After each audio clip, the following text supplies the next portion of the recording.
I think you will Yeah. be starting first. Yeah. Yeah. We will start first. All right. Madam, one thing, my presentation is not responding. I think I'll move to another desktop. Just give me 5 minutes. Okay. Okay. Okay. Okay.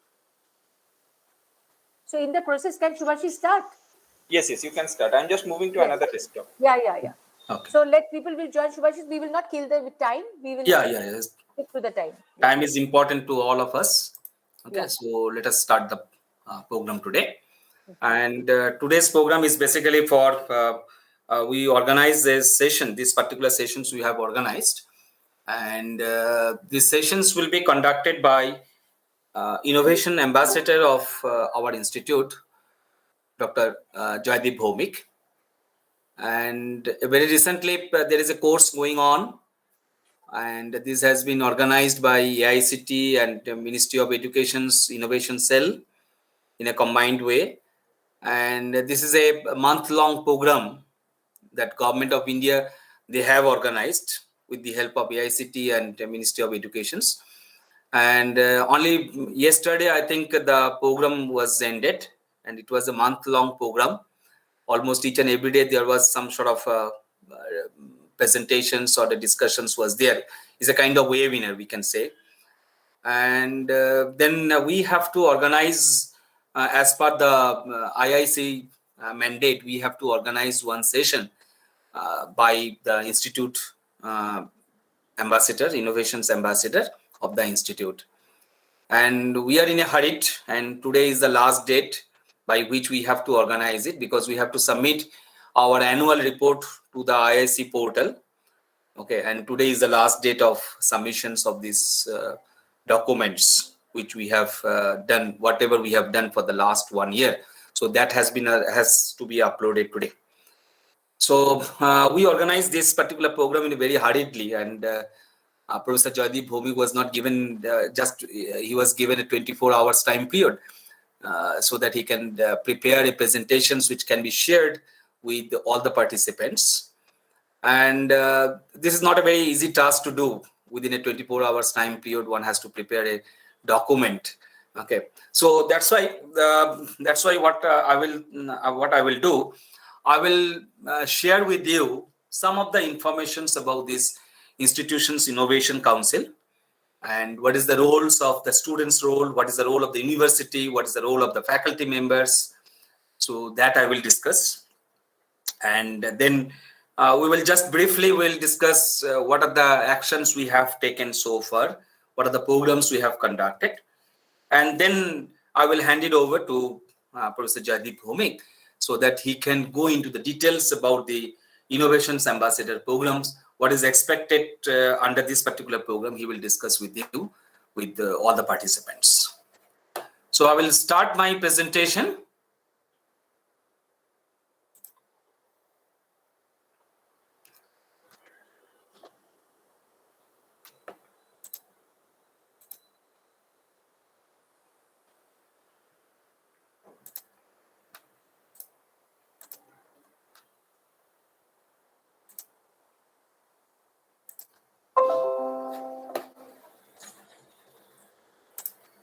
I hope this is visible. Yes, it is visible. Yes. Okay. So, I will give a very short talk on innovations, incubations, entrepreneurship, and the startup activities at higher educational institutions, and which includes the activities that we are carrying out in IIST Shibpur. So the presentation deals with what is innovations, entrepreneurships, and the startup. Then the entrepreneurship support in the university level, national students and the faculty startup policy, 2019, Make in India initiatives, role of academic institutions for carrying forward the activities related to innovations and entrepreneurships, formations of IIC and the different IIC activities, the importance of NIRF, ARIA, and National Innovation Startup Policy with respect to the institutions' ranking systems. And then the last one is the students' programs innovations ambassadors programs. If you see what is innovations, so basically this is the innovations is at the heart of what every great person does. So finding the balance between the solving the problems that needs to be fixed and being creative in order to do so is an important part of anyone's life. So finding the creative solutions to the real problems is what the people always does. So innovations is basically this is a path to the growth which was once held tightly in the R&D department or R&D institutions only. But the business are starting to adopt an innovations from anywhere mentality, where it simply fails to matter where good ideas comes from. There is a paradigm shift in the engineering, science, and technology. Okay, so the engineering, science, and technology is basically the prime reasons for which the human society and the living standards they stands forms today. But the global environmental problems, these are the most dominant proof that while attaining the state of the excellence in the engineering and the technologies, they have failed to safeguard our nature and somewhere causing an imbalance in the nature.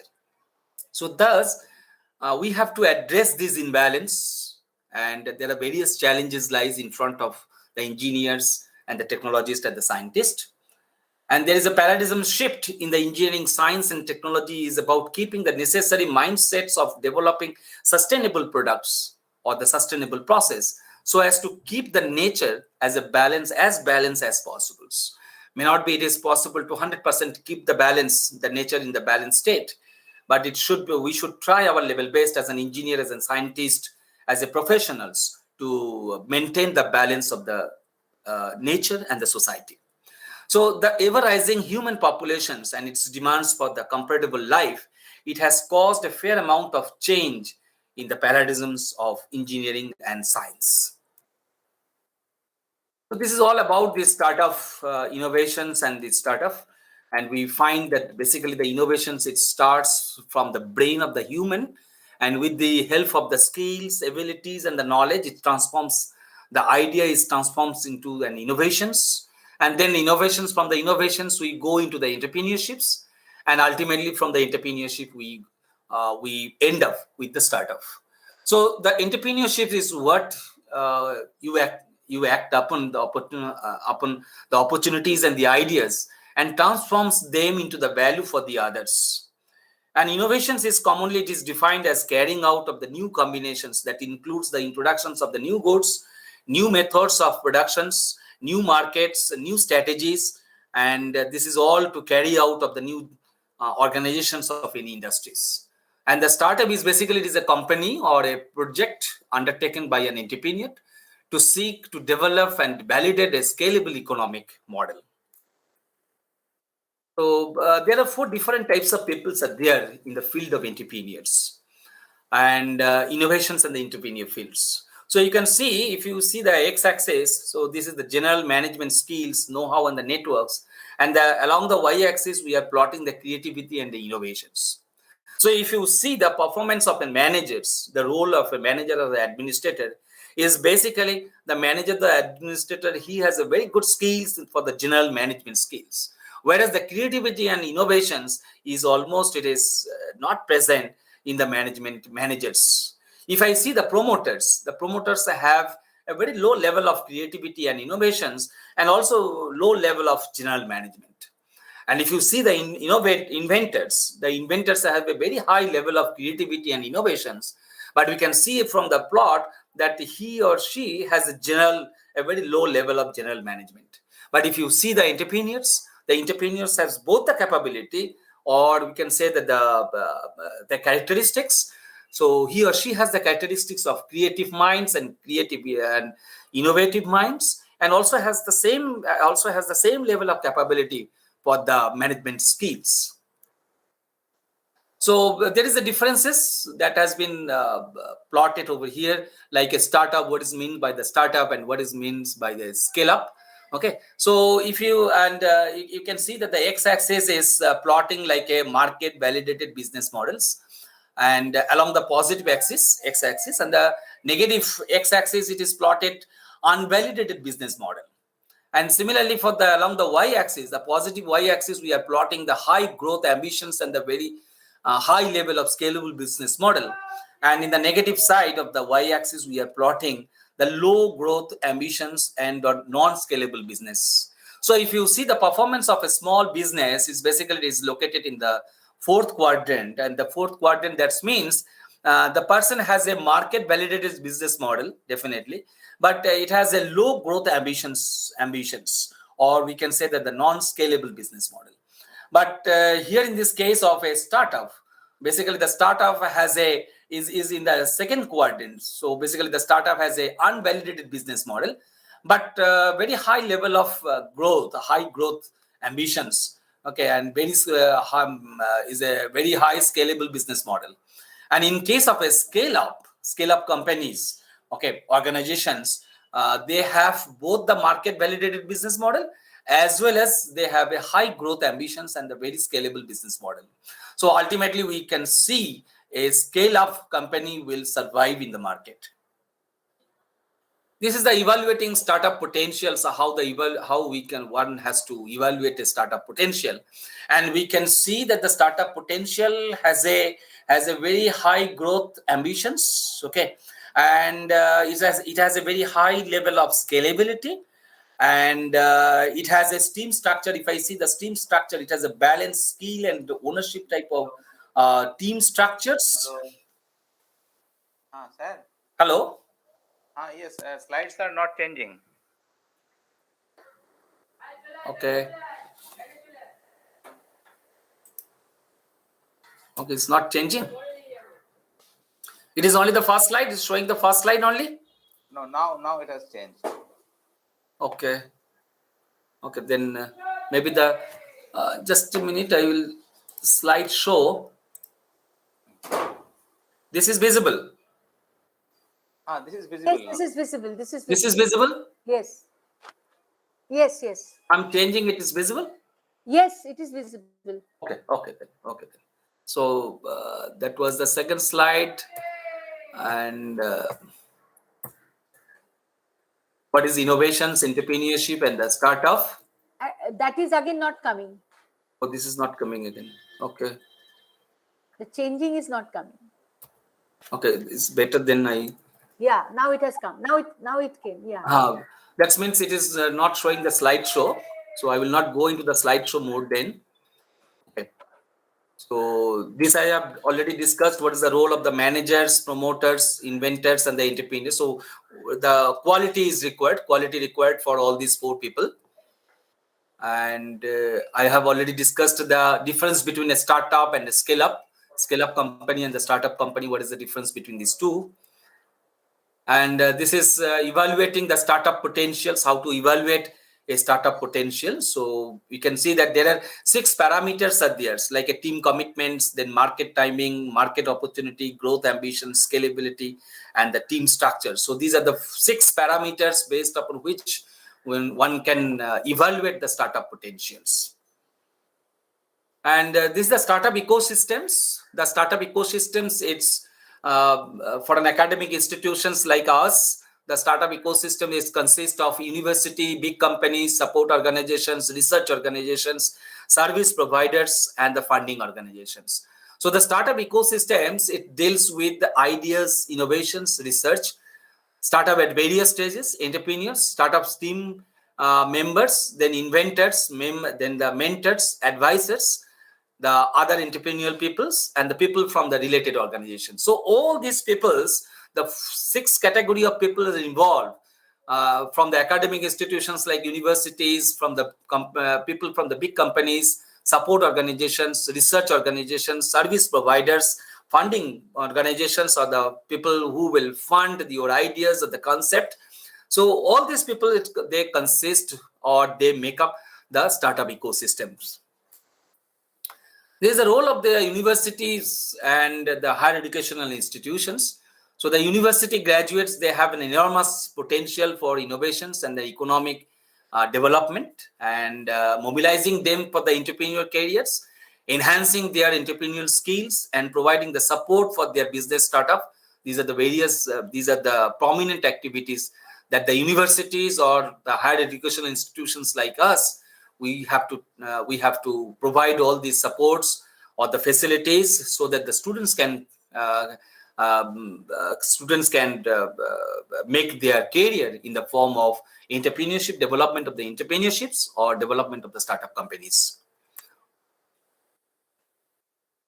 So the good practice for the entrepreneurship support in the university, it consists of like a strategy, then financials and the human resource, support infrastructures, entrepreneurships, education, startup support, and the evaluations approach. So if we consider the strategy part, so broad understanding of the entrepreneurships is a strategic objective of the university, and there is a top-down support is required. And number two is the objective of the entrepreneurships, educations, and the startup support systems include the generating the entrepreneurial attitudes, behavior, and the skills, as well as enhancing the growth and in the area of entrepreneurship developments. And there are clear incentives, and the reward should be there for entrepreneurship educators like professors and the researchers who actively support the graduates entrepreneurs, like mentoring them and then sharing the research results. So, and then recruitment and the career development of the academic staff take into account the entrepreneurship attitudes, the behavioral and the experience, as well as the entrepreneurship support activities. So these are the strategy and university should take up, okay, so that the students can develop their career in the area of entrepreneurship developments and the startups. And the policy that the university should take, like it should have a broad understanding of the entrepreneurship, and then there should be a scheme for educations related to entrepreneurships and the startup support. There should be some sort of a clear incentive should be there, is a kind of reward system should be there to the educators, to the professors, to the researchers who will nurture the concept of entrepreneurships and startup. And during the recruitment process, during the recruitment of the faculty and the staffs, it should be taken care that whether the persons has a inclinations in the area of entrepreneurship developments or the startup development of the startup. Like a financial support, so universities should provide financial support, and for which a portions of the university budget must be allocated for innovations and the entrepreneurship related activities. Support infrastructure, all kind of hardware support or technical support, managerial support must be provided by the university. And for the education's point of view, the students must be educated in the area of entrepreneurship developments and startup developments, and for which also the university can take the help of alumni, business support organizations, whoever may be. So that support must be provided, support must be taken by the university from the other peoples. And then we must have a startup support. So the students who are interested to build up a startup, or the faculty members, those who are interested to develop a startup, so their ideas or the concept must be nourished, and necessary support must be provided by the university. And there must be also an evaluations approach must be there. So there must be some sort of regular stock taking and the performance checking of the entrepreneurship activities must be undertaken. And based upon that, the reward and the punishment systems must be introduced into the innovations and entrepreneurship related activities. And the evaluation of the entrepreneurship activities is formalized and must include the immediate, that means the post-course activity, mid-term activity like a graduate level of activity, and the long-term activities like an alumni and post-startup type of activity. There is a startup policy, the innovations and startup policies that has been framed by IIST and Ministry of Education's Innovation Cell, and this is known as a startup policy, and this policy is also available, and this policy guides the universities and the higher educational institutions that how the innovations and the entrepreneurship related activities will be nurtured by the academic institute. This is IIC, Institute Innovation Council.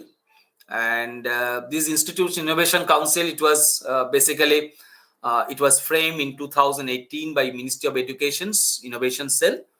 And this is basically for the, they have introduced this particular cell, okay, in collaboration with IIST for the higher education and institutions to systematically foster the culture of innovations and the startup ecosystems in the educational institutions. So primarily, this IIC's role is to engage large number of faculty members, students, and the staff members in various innovations and the entrepreneurship related activities, such as like an ideations, then the problem solving, then proof of concept development, design thinking, IPR related activities, project management, and the handling at pre-incubations and the incubations level, so that the innovations and the entrepreneurship ecosystems, they are established and stabilized in the higher educational institutions. And this is the why this higher educational institution should have should establish this IIC, Institutions Innovation Council. So there are 6 points are there, like national platforms, no major capital is requirement, then innovations, then the contest must be there, then innovations, ambassador programs, then impact lectures, then guided activities. So these are the 6 different activities through which this innovation cell, IIC cell, should be guided. IIC activity calendar activity, you can see for the last 1 year, or I can say that for the last 2 years, we are conducting these IIC activities in our institute. And there are certain activities which are known as a calendar activities. There are other activities which is known as a MIC driven activity. And the third type of activity is the self-driven activity. For the last 2 years, we are conducting different types of activities which fall under either of these 3 categories of calendar activity, the MIC driven activities, and the self-driven activities. And probably all of you know that whatever the activities we are carrying out, that that is evaluated by Ministry of Education's okay, IIC Innovation Cell. They always evaluate our performance, and the evaluation is based upon like a 50% marks is provided based upon our annual calendar activities. Then 30% marks is taken from the self-driven activities, and the 20% of the marks is provided by the MIC-driven activities.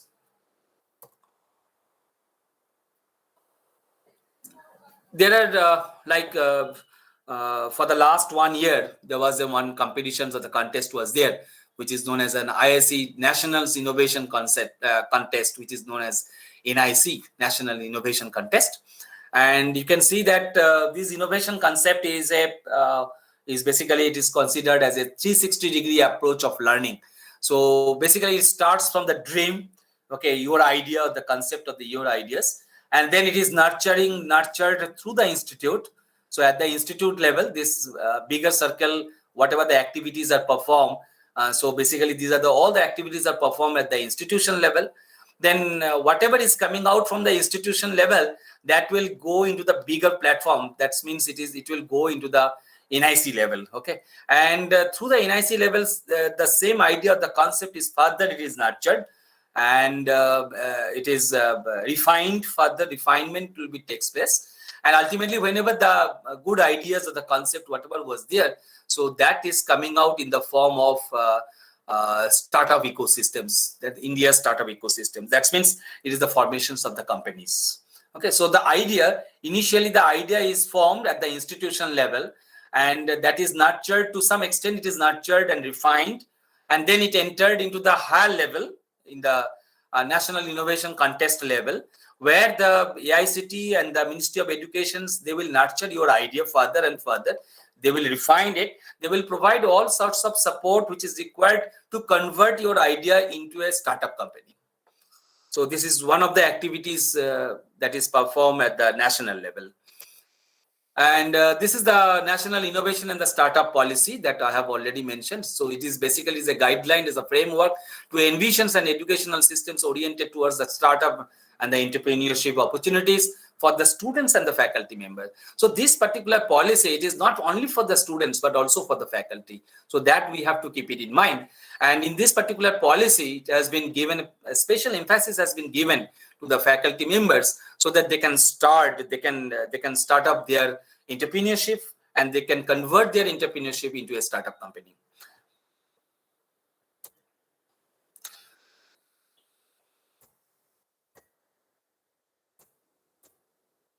I'm not going through this part.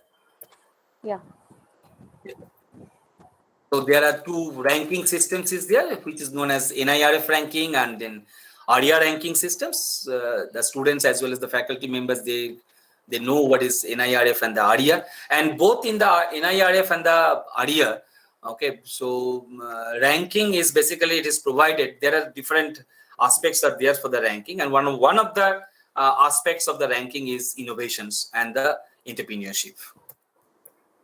I'm not going into the details of this part.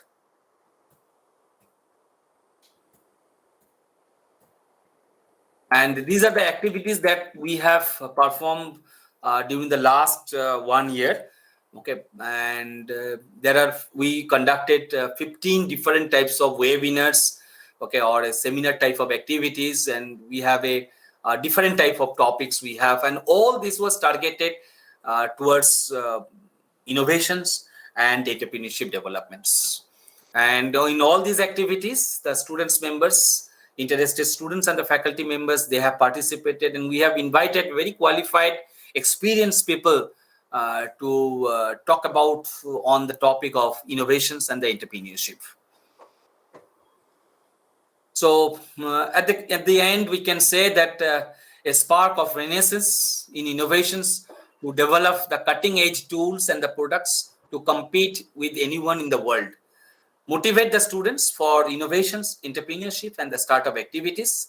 Think of an idea, work on it, apply for the intellectual property right, participate in the different type of national level hackathons and the competitions, create a research environment in the organizations. So these are some of the products that we developed in our institute level. So we can see that there are 4 quoting are there. Like if you do not have big dreams and goals, you will end up working for someone that does. Innovations distinguishes between a leader and a follower. Never before in the history has innovations offered promises of so much to do so many in so short a time. Learning and innovations go hand in hand.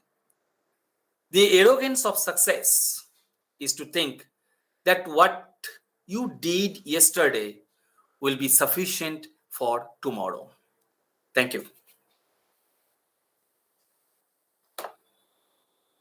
So now I invite Dr. Joydeep Bhomik to start his deliberations. And this particular deliberations is the innovations activities, or the activities that has to be performed under the banner of innovations ambassador. What kind of activities that can be carried out, okay, maybe for the next sessions. So that will be discussed by Professor Joydeep Bhomik. Over to Professor Joydeep. Thank you, Professor Subhashish Bhumik, for inviting me in this session. So now I'm going to talk about, I'll share my screen.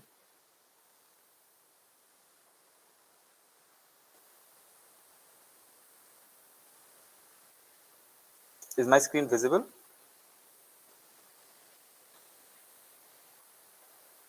Yes, visible. Thank you, sir. So today I'm going to continue the discussion on prototype design process development for business model. So this is the first orientation type activity, which is mainly targeted for students and faculty members. So the main objective of this session is to build an attitude that what we learn in our academics and how we can apply this in our real life scenario. So to start with,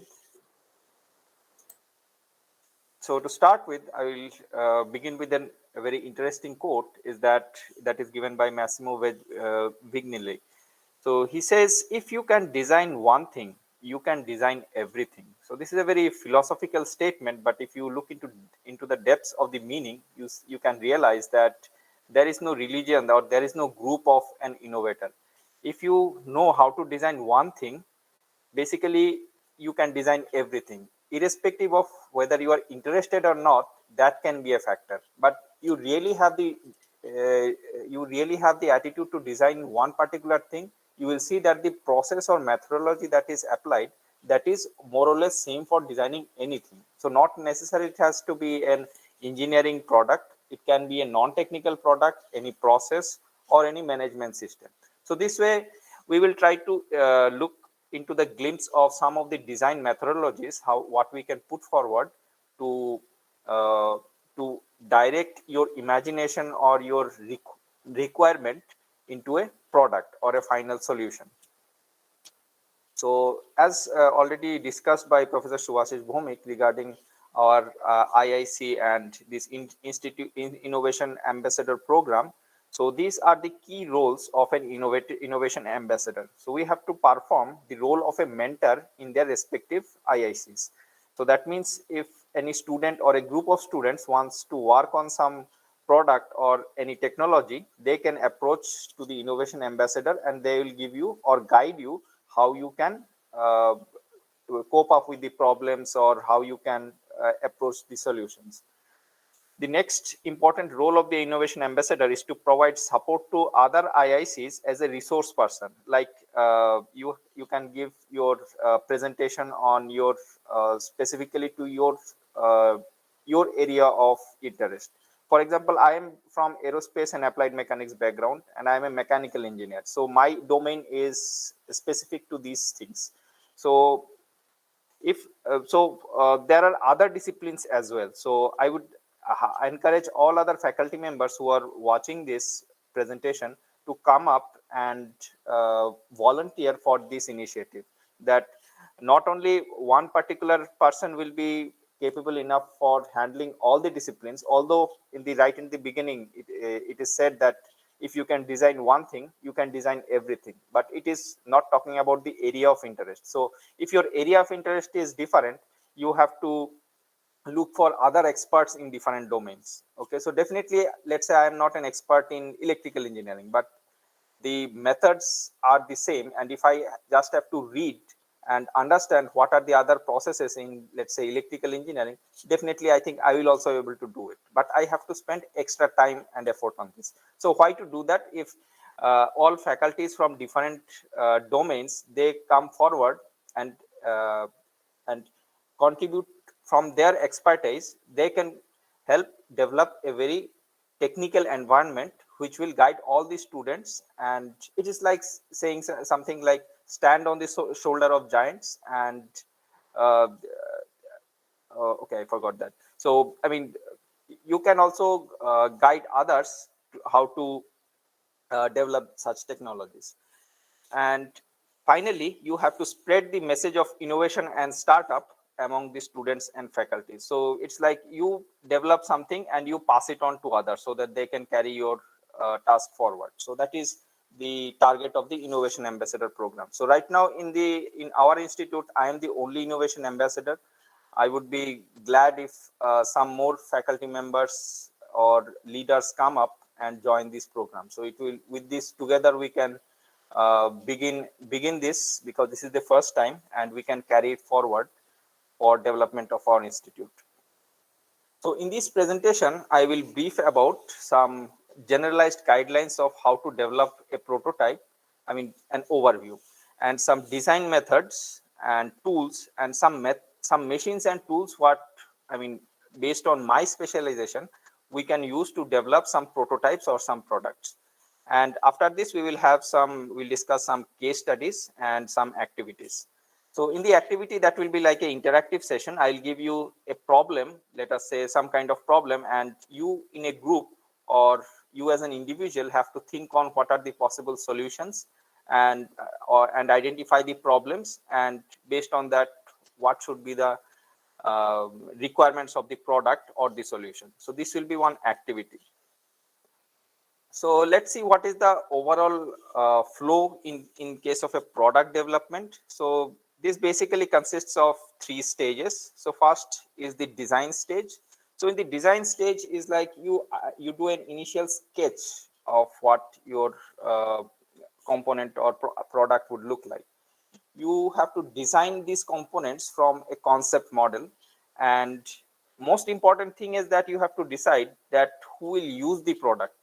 So you may think of some, let's say you want to design a smartphone. Okay, so let's say you want to make an smartphone which you want to sell it. So you have to think based on this human-centered approach, is that who is going to use this smartphone. So definitely it is not going to be used by some crocodile or elephant. It has to be used by a human being. So the first thing that you should come to your mind, that you should design a phone that should be user friendly to the human being. Okay, so we'll talk about this human centered approach later.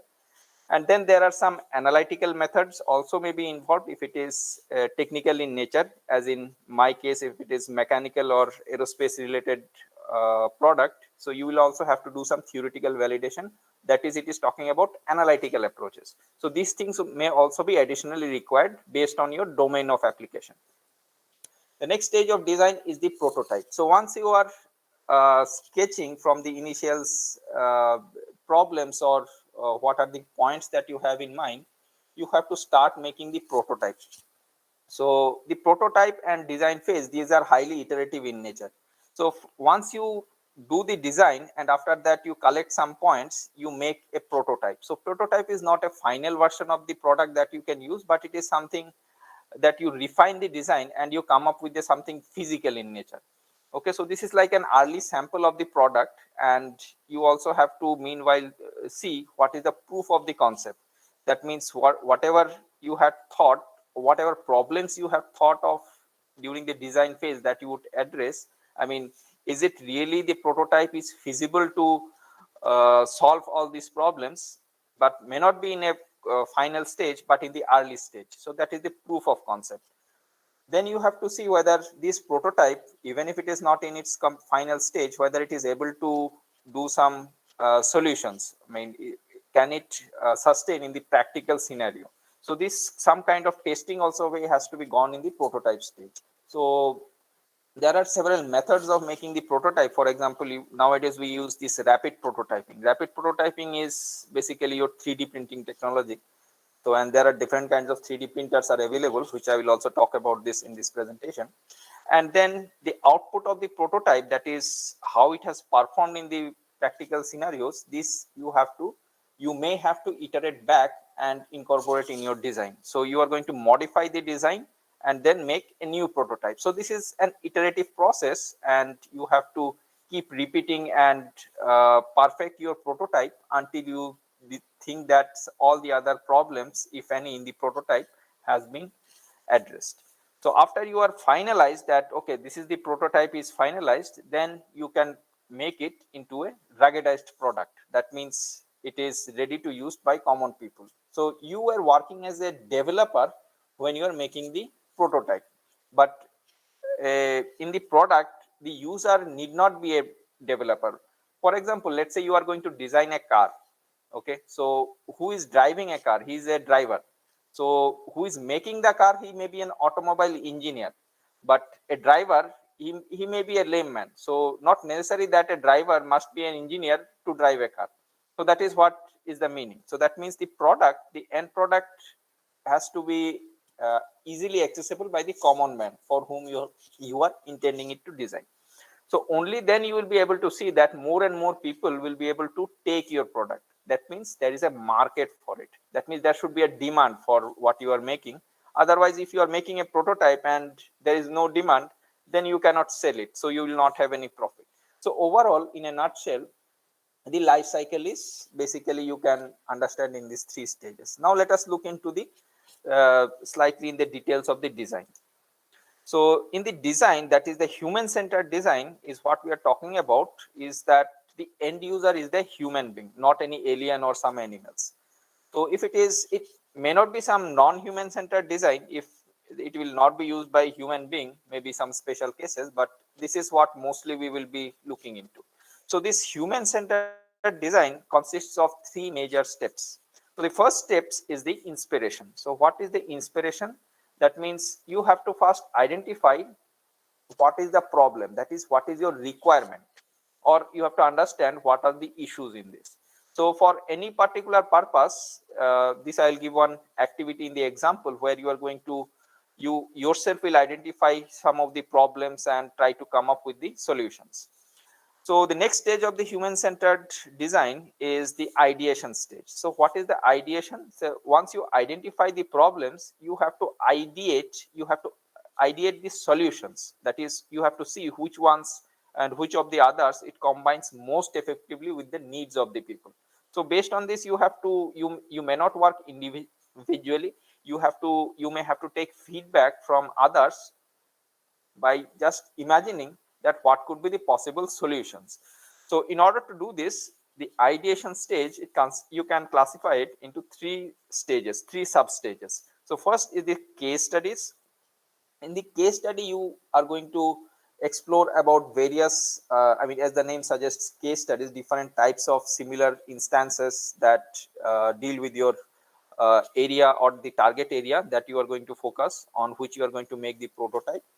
And then you also may have to from your problems and solutions that you think you might come up with, you may have to make a prototype of this. So this rapid prototyping is, it could be a 3D model, it could be a clay model, or you can just look around your surroundings and just maybe use some household items to make a temporary model of your solution. And then you, after you have this prototype, you are going to do the user testing and prototyping on real people to improve the techniques and to learn from the mistakes. That is what is about the uh, testing of the prototype about. After this, you are, once you are sure that your prototype is working perfectly, you can try to implement this. So when you implement, you are going to refine the product or the system, means for the people to use it. So there, it could be in the prototype stage, it may not be ruggedized. So you may think of, one example is that of the implementation is that you are going to ruggedize it so that people can use it, and people will able to buy your product and make profit out of it. So these are the basically the three stages of human centered design. And this stage is here, in the ideation stage, where you're going to find solutions. So this is what is shown in this convergent and divergent thinking. So this convergent and divergent thinking, you might think of, let's say I give you some problem to think about. Let's say for example, you can answer, right? If I ask you, let's say in this pandemic situation, which is the most important item that people require, can you just think of it and tell me? uh, you can make it interactive. What do you think is the most important item that people use in this pandemic situation? Must. Mask. Very, yeah, that is, I think, one of the most common Internet. answer I think you would get. So I think that is the mask. Anything else? Internet. Internet. Very good. Okay, first is mask, then is internet. Do you know what is the most sold item Sanitizer. in the, sorry? Sanitizer. Sanitizer, yes. Okay, and okay, so we have three top candidates. I think I am done. And apart from this, these are the most commonly used, but some items, let me give you for example, that were most purchased by people in the last 2 years. So first year of the pandemic, the most commonly sold item in online, in this online portals are this, is that dishwasher.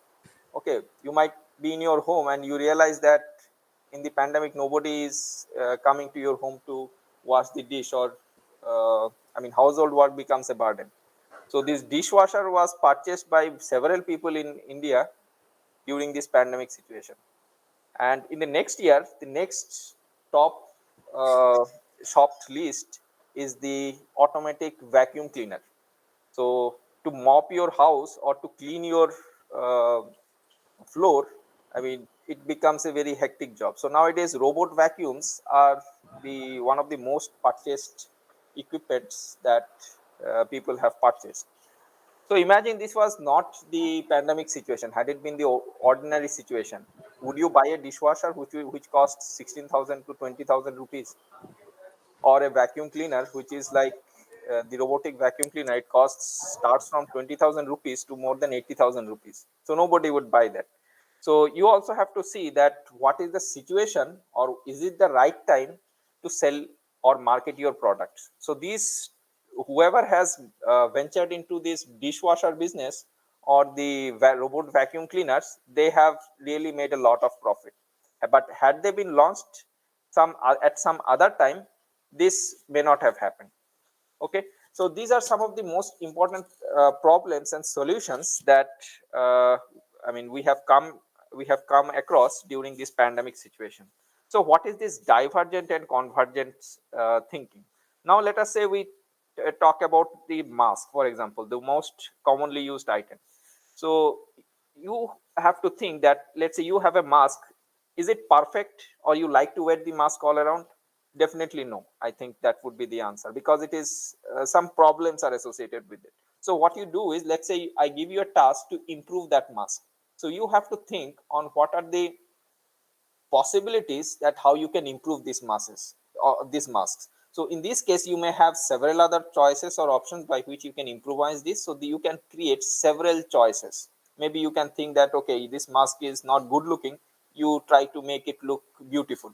If it is, if you say that it is not comfortable, then you may have to compromise with the looks or something like that.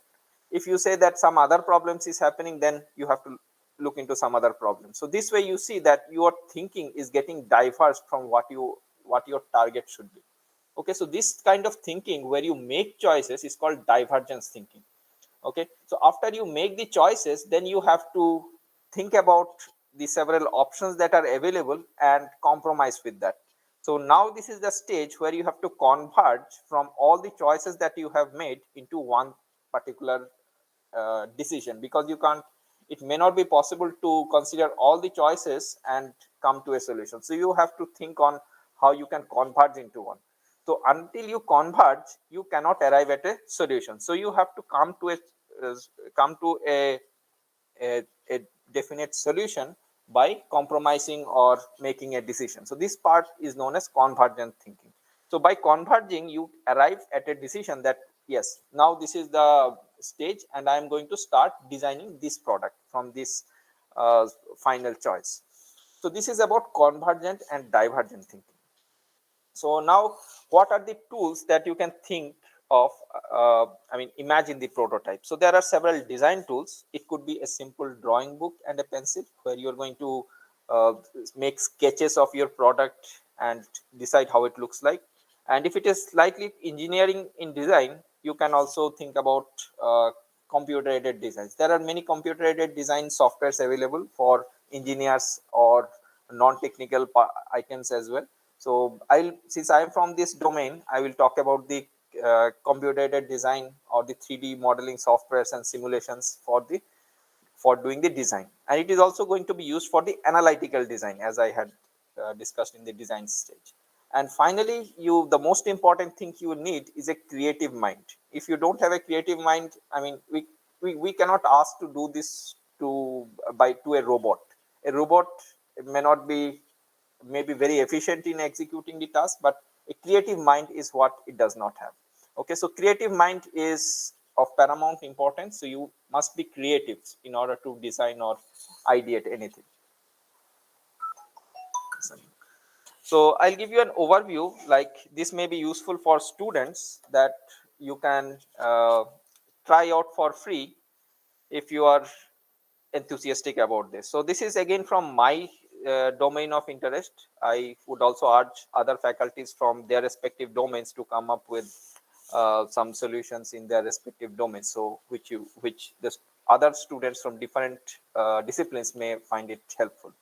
So these CAD softwares, the software, the are you can, as a student, you can get for free, and you can use to I mean, before making the physical product, you can theoretically make it in your computer and see how it is going to perform. So they are going to give you an idea of how the product would look like, and also you can also do the analytical part, that is whether the product is going to sustain the environment. Let's say it is subjected to some load, whether it will break or it will deform. These things you can look into. So these are some of the free softwares you can try out, and it will be helpful to you. So after you make this 3D model in the virtual environment, you can think of making a prototype. So nowadays, a 3D printer is a very commonly used item, and it is open source. That means you know how a 3D printer works, and you get access to all the softwares and everything. So this is a 3D printer budget, a 3D printer within a budget nowadays. So it may cost you starting from 17,000 to, I mean, there is no limit. I mean, 10 to 12,000 also you will get it. But if you spend a little bit extra, you can print with higher temperature plastics, and which will be more stronger. So the most commonly used plastics used in 3D printer is your PLA. So that is the polyacetic acid. So this is the most easy to print 3D printing filament, and it prints, and this kind of budget printers is going to print by layers by layers. So basically it is not like a 3D printing, it is like it prints on a 2D layer and it builds on that. So that is called the FDM type printer. So it is, FDM stands for fused deposition modeling. Okay, so you can if you are having money to spend on some unimportant items, I would recommend that you spend your money on a 3D printer. So that will definitely utilize your time, and you can prevent your mind from getting diverted into something unimportant. Okay, believe me, it is better than drugs. So there are other ready to use 3D printed 3D printers which you don't have to make it, but you can buy off the shelf. You can just Google it and you can find it. So there are several other options available, and there are a plethora of different types of filaments that you can choose from. Okay, so these are the filaments, and based on their ability to withstand heat and how strong they are. So the most easiest is the PLA, and if you want to tie out with some durable plastic, you can print with ABS. So ABS filaments are more durable than PLA, but it is also slightly difficult to print because it kind of deforms. And another strong material is the PETG. PETG stands for polyethylene terephthalate, but it is modified with the glycol. So this material is the same material that we are throwing away in the trash. Okay, if you see the Coca-Cola or cold soft drink bottles, all these plastics are made of PETG. I mean, this is PET, sorry, polyethylene terephthalate, but for 3D printers, it is just a glycol modified. Okay. So there are other filaments. Most of these are cosmetic in nature, just for the looks. Most importantly, we will use the PETG, ABS, or PLA. Okay, so the plus are some of the additives that are added. So this is about the materials that we often use for 3D printing. So how to get started with your first print? Okay, so it is better you start with PLA. So it is very easy to print, and but it has I mean, it softens at higher temperature and it absorbs moisture. So these are some of the drawbacks. So if you want to go for something more stronger, you can start with PETG, so which is more resistant to moisture. Almost it does not absorb any moisture, and it also handles higher operating temperature, but it is slightly difficult to print and it does not stick to the layers don't stick. So that is one problem. And if you want more durable, you can go for nylon or ABS. Nylon, as you know, is a very strong plastic, and it also withstands higher temperature, and but it deforms also when it cools and when it heats up, and it is most difficult to print. So the 3D printing workflow is something like this. You start your design with the CAD model, and then you can convert it to an STL file. So some softwares can directly import your CAD model to your STL file. So this STL stands for solid state lithography. That is the basically what are the outline coordinates of this particular object. So after this, you are going to slide this into layers, and you can customize it based on how you're going to slice it and what inside, if you want to make it solid or put some pattern into it. And then you create a G code. So the G code is what is a sample over here, what the machine is going to understand. So after you create this G code, the machine is going to follow the steps. I mean, this G, M, all these are machine related functions, and this G is the coordinates. So based on these instructions, the machine will print your part. So there are several free softwares. As I told, this is an open source technology nowadays. So you can just download off the shelf and you can start printing your items. So there are lots of 3D printable items that are available in the internet. You can just have to Google it, and you can, if you have a 3D printer, you can have a lot of fun. So what are some of the items that you can make out of a 3D printer? In fact, you can make a 3D printer using a 3D printer. So that is something very interesting. So, but this machine is a slightly different, I mean, in the mode of application is that a 3D printer adds material, but this CNC router, it removes material and it makes the part by cutting material. So this machine that you are seeing, this actually I had built out of a 3D printer. I mean, all these parts that you see in red are actually 3D printed, but except for the motors and electronics, that of course you cannot 3D print it. So this is also based on an open sourced software that interprets the G code, that is the G code entrepreneur. So this open sourced G code entrepreneur is known as the GRBL. So you can look into this open source code of this GRBL into this GitHub. Even if you are not a developer, you can still download it and flash it into your controller. So this controller works on Arduino Uno. So this is also an open source electronics. So you can just download and use it as an end user. Although it is in development mode, but you can use it as an end user. It is very straightforward. So with this machine, you can cut lot of things, and these are some of the things which you can cut out. So these are made of carbon fiber, and these holes and these things, these are cut out using that machine. Okay, so these are some of the parts that are cut out of this CNC router, and which is made from 3D printer. So you can imagine that if you want to make any product or any prototype, you may decide whether the item is going to be more durable if you use 3D printer, or also you can think of making it using by cutting the materials by using a CNC router. So both have their pros and cons. Like you will produce a lot of debris and dirt all around if you are removing the material from the part, whereas you will not produce, I mean, your workspace is going to be very clean if you are going to use a 3D printer. And other than you have some, you may have to compromise with strength and other things. So these are the pros and cons of these two machines. Now this software for generating tool path for the material removing machine, that is the CNC router or CNC milling, is also, some of the free softwares are available. So you can see this Fusion 360. It is also having the CAM module, that is the computer aided manufacturing, for generating the tool paths for your CNC router.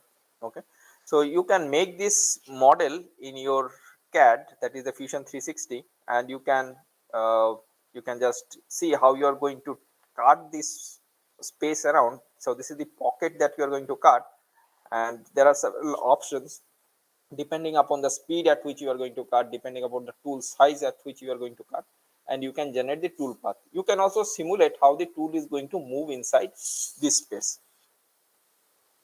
So there are some free softwares to send the G code. Now that you have generated the tool path, you have to send it to the machine. So this is a free software that you can download for your DIY CNC router. So with this software, you can open the G code that you have generated, and you can send it through a USB cable. So, and it will also show that path of the tool, that how it is going to cut, and it will also show the coordinates and the time required to complete the job. So you can move the cutting tool from one place to another. So all these options are available. So in the open source domain, this is a very, very good software. I would recommend that if you are from mechanical engineering domain, you should definitely try this out. So now let us try out some case studies. And now let me tell you about the first case study. That, let's say you want to build a face mask. That was I think somebody had rightly pointed out, this is the most used item during this pandemic situation. Now let us see that you want to design a face mask. Now this session hereafter is going to be slightly interactive. So I need you to tell me what is what you see, what are the problems you see in a regular face mask. So can you please point out, anybody from the audience, what are the problems that we see in a face mask? Anybody, any answers? Sweating, Sweating, yes. What else?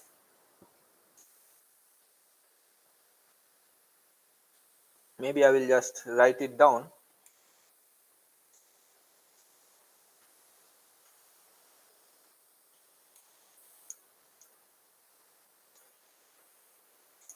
Okay, so we have one answer, sweating.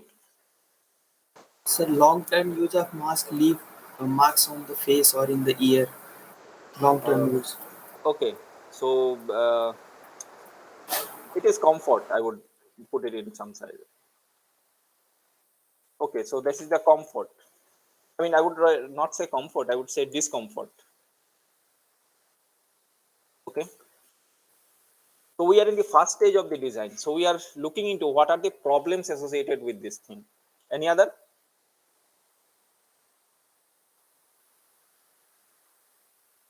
breathing problem, Breathing problem. Okay, all this goes into comfort.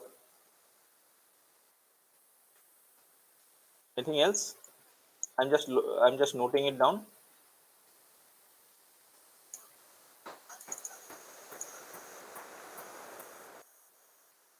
We have 3 points. Anything else? So you can see this way I am interacting with you all. And this is Aesthetics, aesthetics. the aesthetics. That is the looks and other things. Anything else? Recyclability or reuse. Reduce, recycle.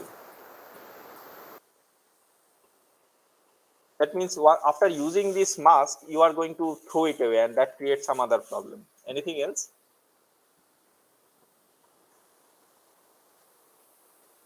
Okay, let's say from this reduce, recycle, why do you throw this mask away?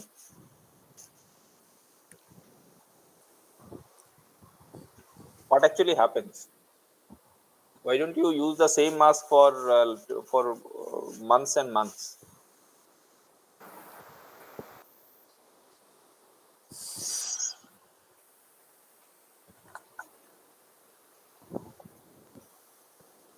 I would give you a hint. That is your, I mean, it causes some smell. I mean, bad smell comes out, isn't black it? fungus, Bad smell, hygiene, I would rather say.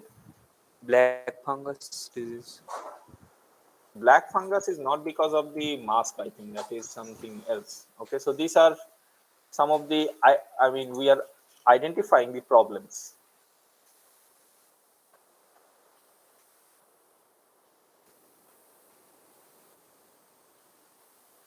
Okay, so this is the stage 1. Okay, so let us say that, okay, no other problems, that's it.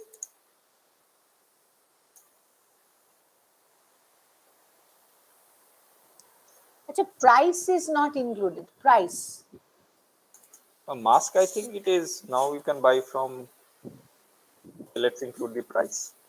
Okay, it should not be, if it is low price, it is probably going to be a disposable type mask, or you can um, buy a expensive mask and reuse it in that way. So in that way, okay, price is also there. Okay, so let's say we have identified several of these key problems.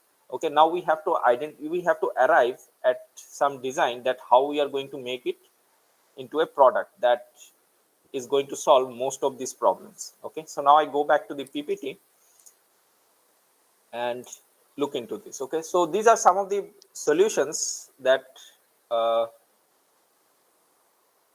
that I had also noticed, and this is what it is. So most of in the mask there is another thing that happens is that if you see in this kind of masks, and if you are a glass wearer, some air leaks through these glasses and it causes vapor. Have you noticed those who wear glasses as well as masks?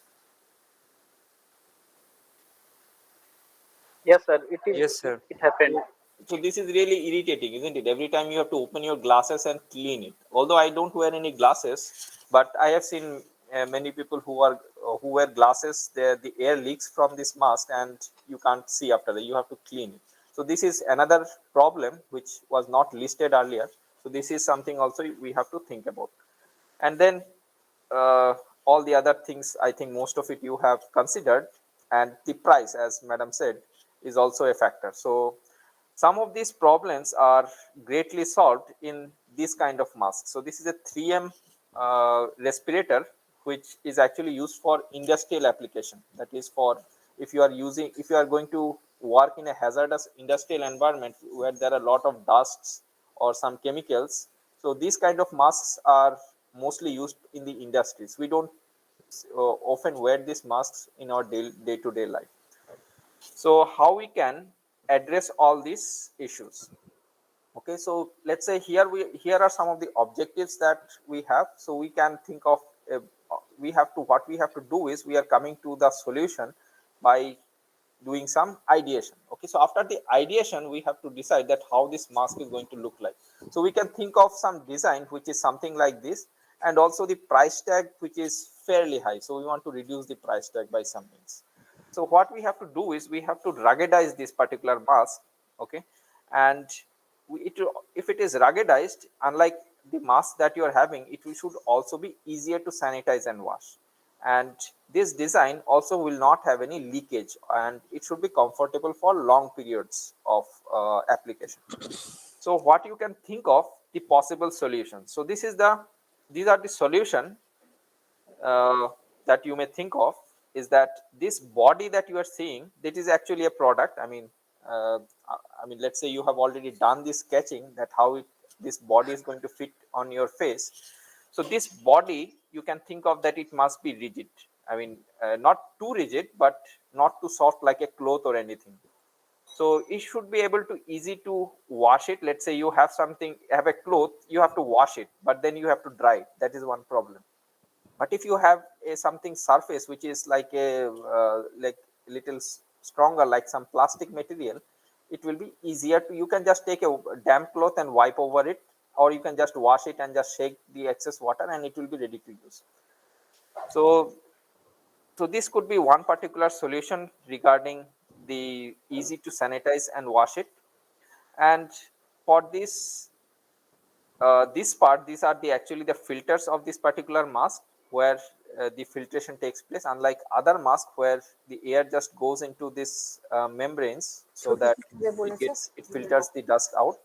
খালি So আমাদের যা these মাছ আছে things আজকে are complete আর পোনা মাছ আছে আমি কিন্তু বার করে রেখো তো these items are actually the filters which are going to take পোনা the মাছ থাকলেও air in. Madam, Uh, madam, please switch up your voice. Madam, your mic.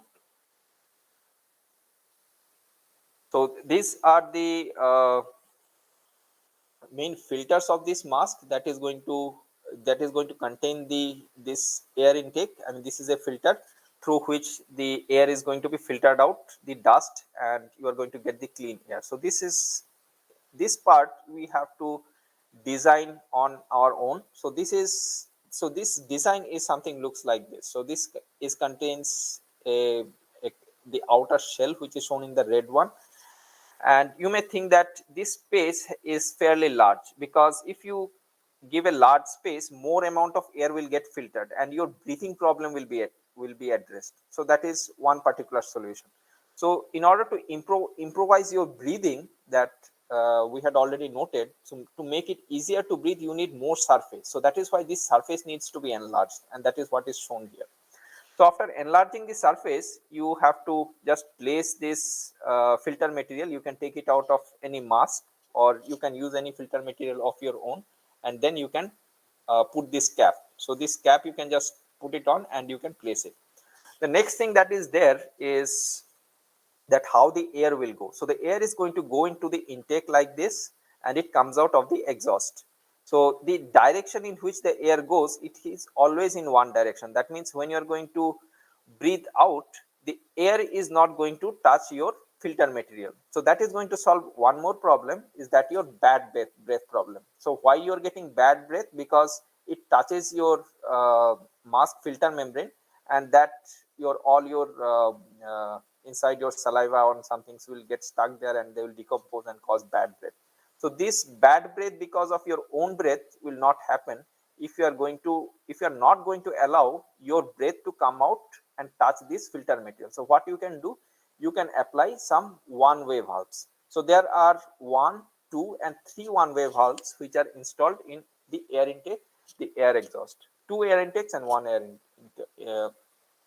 air intakes. So there are total 3 valves are there. So the air can just go in, but it can't come out. So this is how the intake is made, so that it solves your bad breath problem. Now let us see the type of valve that is used. Initially, the valve that is used is shown over here. So this is a valve which is made up of a mylar membrane. Initially it was made with in the initial stage it was made with a rubber material, but it was observed that after 4 or 6 months of use, this valve, it gets brittle and it breaks off and it starts to leak. So after the next improvement that was brought into it is that it has been replaced with a mylar membrane. So mylar is a type of plastic, and you can bend it several times and it does not break. So this is how the valve opens, and once you release it, it will just close. So you just put this valve inside this in this place, and then you put your filter on this, and it will be ready to use. So the air will go in one direction. So this is how this mask works, and now we see that it solves most of the problem. The next problem that it is going to that I have noticed is that in this particular mylar membrane, it is its natural frequency is matching with the voice, so that produces some gargling sound, and it is not very useful in while you are talking. Okay, the earlier rubber valves were actually much better. So in order to change the resonating frequency of this mylar material, what I could have suggested is that I have put some mass of some double-sided tape so that it becomes slightly heavier, so that its resonant frequency changes. So somehow it is still under rectification, and we are trying to work on it. So this way we are trying to solve most of the problems that you have attended, but one problem is there, that is the looks. Okay, so imagine somebody is wearing this mask, it looks like you are going to some industry like that. So that is the only thing that this particular item cannot be done. So somehow we have to converge at some point. So this is the after converging, that means we have compromised with certain of the problems and solutions. We have arrived at some solution. So this is the final product after converging, and this is in the prototype stage, not in the product stage. So this is one example how you can start ideating your design and then arrive at a prototype, and then there is still continuous improvement that is happening, so that you are going to make this product ready to use for common people. If you want to uh, build this project is available in Thingiverse. You can, if you have a 3D printer, you can download this CAD model of this several parts, and you can make it on their own. So this is one case study about one of the most commonly faced problem in our pandemic situation. Okay, so I'll give some more examples. Do we have time, or otherwise we can I think did I shoot out the time? Professor Subhashish Bhumi, can you tell me? We can go into the concluding Okay. part. So this is one example in which we can do a design thinking and come to a prototype and the product. So So there are several other examples. So right now, I'll not discuss about all this. So I'll quickly go to the conclusion. Stuck.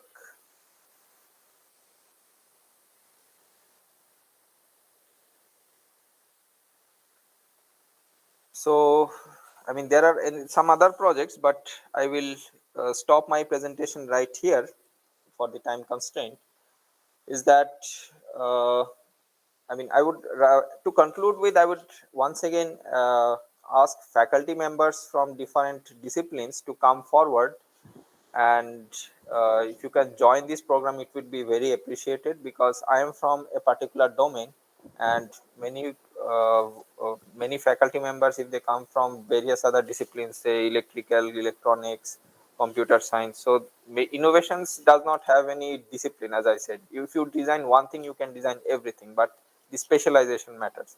So if you can come and join the program, so we can really contribute to this development.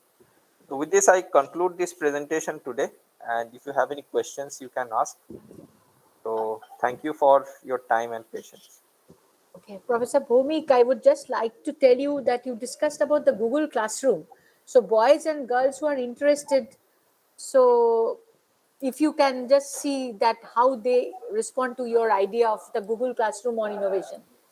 Okay. You said no? Yeah. Yes, yes. So what we will do is, this is just a introduction or a starting of this program. We will uh, we will give a certificate to students who are going to take up, I mean, do all these online classes, and do all the activities that we are going to give. So maybe once in a week we will have a presentation. So students who are there, you have to listen to the presentation and uh, do some activities. It may be of the form of a questionnaire, and if you do all the activities, at the end we will give you a certificate that you have completed this innovation activity program. So you can use it for your resume that you have done, and for jobs and all. I hope it will be useful for you.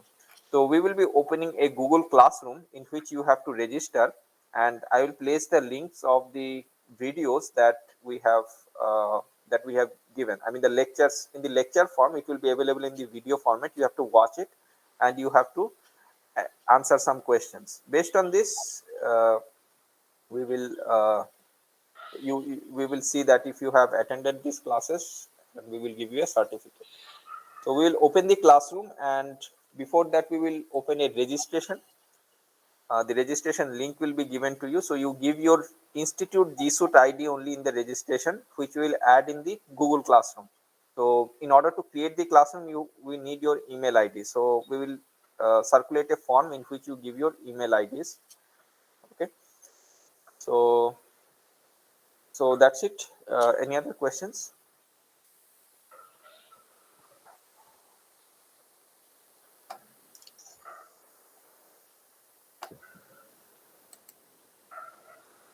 Participants, is there any other question?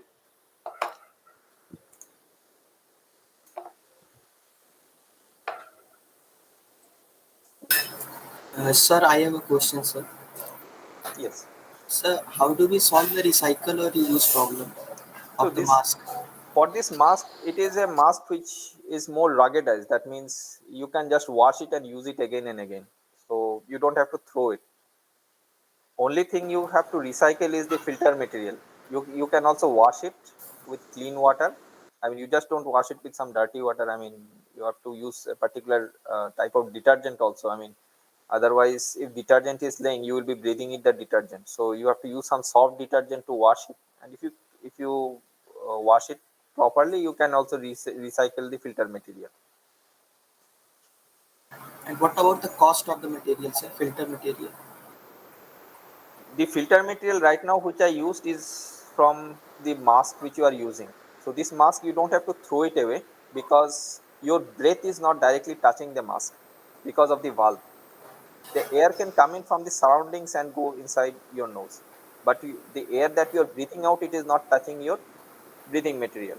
That is why your breathing, I mean, the bad breath will not come out from that filter material, because that becomes difficult to wash and sanitize. Otherwise, the body of the mask, I mean, this is the mask which I am having. So this body of the mask, you can just wash it off and wipe it with something. So that becomes much easier to clean it. And the inside, you can just spray some water, and you can see these are the valves. Okay, so this is the exhaust valve. So if I press it, it will open. Okay. So this hard part over here, it is much easier to wash and clean, so you don't have any problem. But when you wear it, I mean, there is some problem with the valves. Okay, so these valves right now are made of plastic material, and they don't uh, fatigue very quickly. They don't break off. If you use rubber valves made of some rubber valves, these tend to break very often. But when you speak, the voice is much clearer with this. So this is something which we are working upon. So we will try to address this. Any other questions?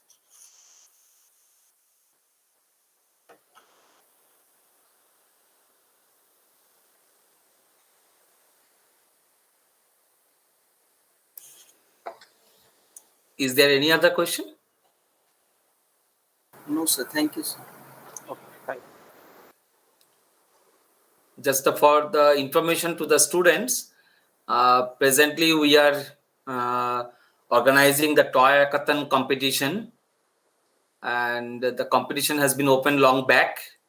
Okay, we have received participations from our own students, but still there is an opportunity for you people to participate, and the date has been extended, I think, up to 8th of August. Okay, so if you have any idea, concept regarding toy making, toy build up, okay, so that information or idea you can share with us, and it will be evaluated by a group of faculty members and the experts. And then if you qualify, then you have to make the prototype. So that competition is going on, and the prize money is there also.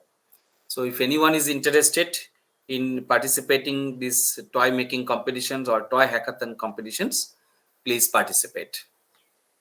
And these innovation ambassador training programs, okay, or these particular sessions we have organized with the objective to know the importance of these innovation ambassadors.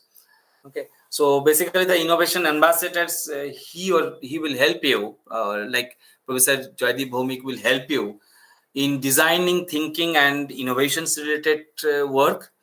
If you have any idea, so how the idea can be converted into a design, and then IPR related issues. Okay, whenever you have designed something and you are making a prototype that needs to be protected, so how to protect your ideas of the concept.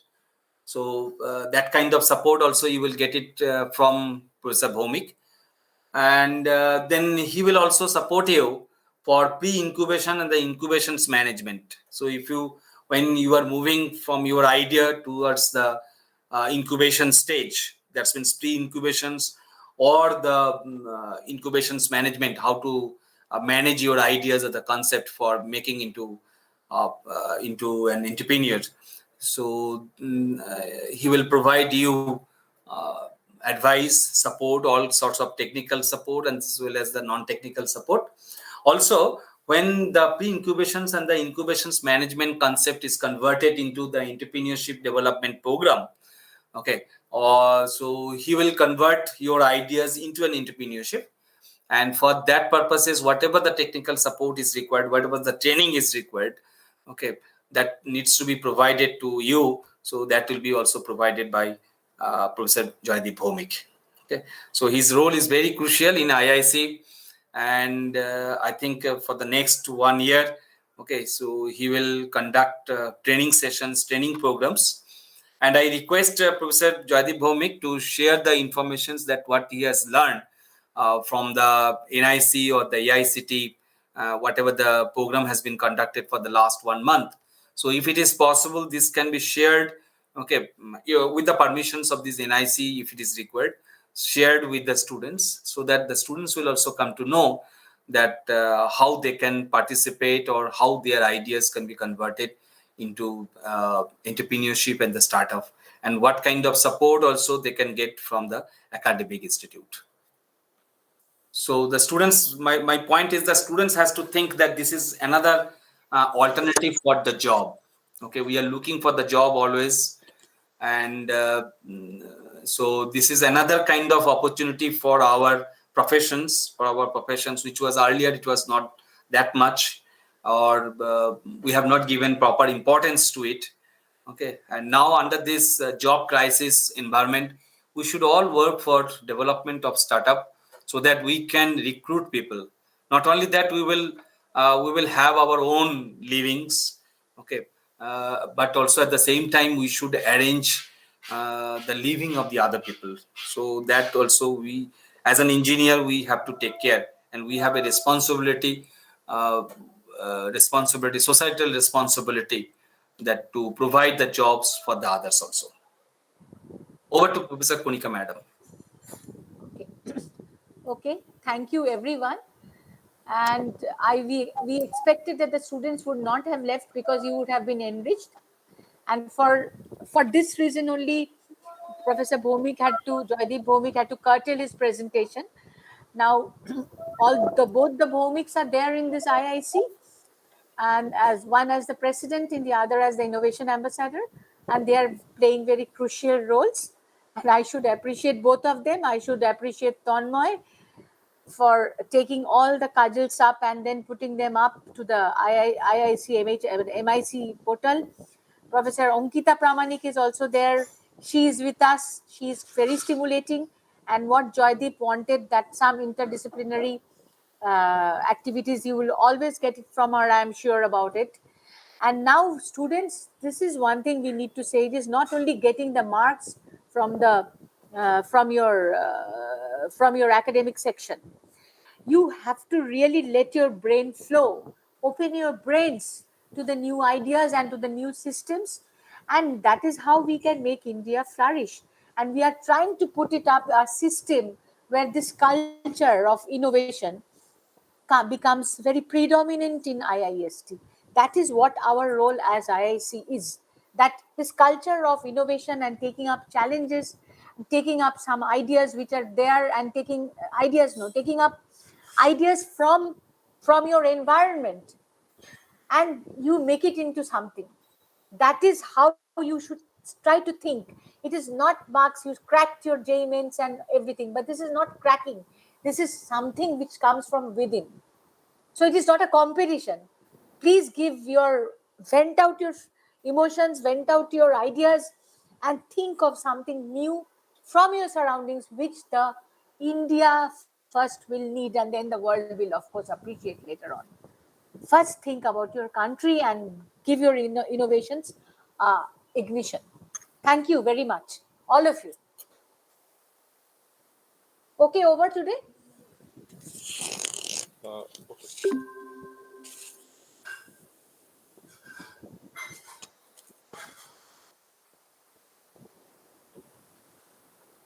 So we can leave today, right now, Professor Bhomik. Okay. I'm leaving then. Thank you. No, not Thank- Bhomik, Subhashish Bhomik also. I asked. So can we leave now? Yes, we can leave. Yes. Okay, We can leave. okay, We okay. can leave. Okay. Thank you. Thank you very much. Thank you. Thanks to all of you for participating in today's program. Thank you. And the Google Classroom will be there. So please be there. We will see how many of you are into this new mode of operation. Sure. Okay, okay. Thank you.